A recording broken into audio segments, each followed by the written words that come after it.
वन्देऽहं श्रीगुरु श्रीयुतपदकमलं श्रीगुरुन् वैष्णवांश्च श्रीरूपं साग्रजातं सगण रघुनाथं तं सजीवं साद्वैतं सावधूतं परिजनसहितं श्रीकृष्ण चैतन्यदेवं श्रीराधाकृष्णपादं सगण ललिता श्रीविशाखान्वितांश्च नारायणं नमस्कृतं नरं चैव नरोत्तमं देवीं सरस्वतीं व्यासं ततो जयमुदीरये वाञ्छाकल्पतरुभ्यश्च कृपासिन्धुभ्यो एव च पतितानां पावनेभ्यो वैष्णवेभ्यो नमो नमो। बोल वैष्णवेर चरणे नमस्कार, सबे मिले पदधूलि शिरे दाओ आमार।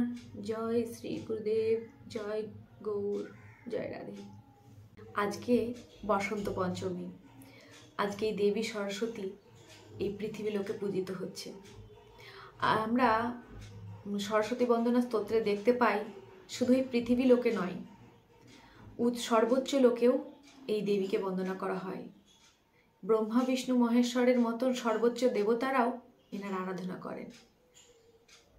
তো এই হংসবাহিনীর কাছে আমরা আজকে কামনা করি যেন আমাদের হৃদয়ের অন্ধকার দূর করে আমাদের হৃদয়ের মধ্যে আলোর শিখা বা আলোর প্রদীপ জ্বালিয়ে দেন, আমাদের হৃদয়ের জড়তা দূর করেন, আধ্যাত্মিক চেতনার বিকাশ ঘটে।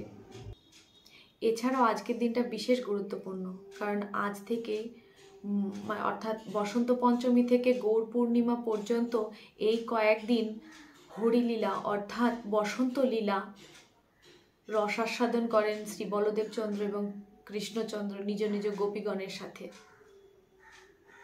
আর তাছাড়াও আজকের দিনেই পুণ্ডরিক বিদ্যানিধি মহাশয় এবং বিষ্ণুপ্রিয়া দেবীর আবির্ভাব তিথি।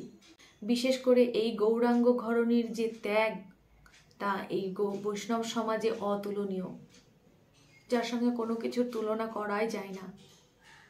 যখন শ্রীমান মহাপ্রভু সর্বত্র নাম প্রচার করছেন, তখন এই গৌরাঙ্গ ঘরণী নিজের সাধন জীবন নীরবে পালন করে গেছেন নবদ্বীপে বসে, তাই ওনার ত্যাগ অতুলনীয়। তাছাড়াও আজকে পুণ্ডরিক বিদ্যানিধি মহাশয়ের আবির্ভাব তিথি, তিনি বিশ্বভানুর মহাশয়ের প্রকাশ এবং গদাধর পণ্ডিতের শ্রী গুরুচরণ পদ্ম, সর্বোপরি বিশ্বনাথ চক্রবর্তী পাদ ঠাকুর মহাশয়ের তিরোভাব তিথি। তিনি বৈষ্ণব সমাজের বর্ষিয়ানা আচার্য ছিলেন।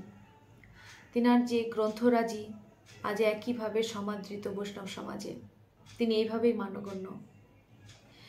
তিনি শেষ জীবন রাধাকুণ্ডাশ্রয়ী হন। ওনার যে পরম গুরুদেব কৃষ্ণচরণ চক্রবর্তী আর ওনার দীক্ষাগুরু রাধারমণ দাস, তেনার যে সুযোগ্য শিষ্য বলদেব বিদ্যাভূষণ এবং কৃষ্ণদেব সার্বভৌম, এই বলদেব বিদ্যাভূষণ তার গুরুদেবের আজ্ঞায় জয়পুরে গিয়ে গ্রন্থরাজি প্রকাশ করে এই বৈষ্ণব সমাজের মুখোজ্জ্বল করেন। সেই সঙ্গে আজকের দিনে আমরা এই ভাগবত স্বরূপ আচার্যগণকে শ্রদ্ধাঞ্জলি জানাই। ওনারা যে লোকে আছে, ওনারা সেখান থেকে যেন আমাদেরকে কৃপা আশীর্বাদ বর্ষণ করেন এবং আমরা ওনাদের পদচিহ্নিত পথ ধরে যেন চলতে পারি।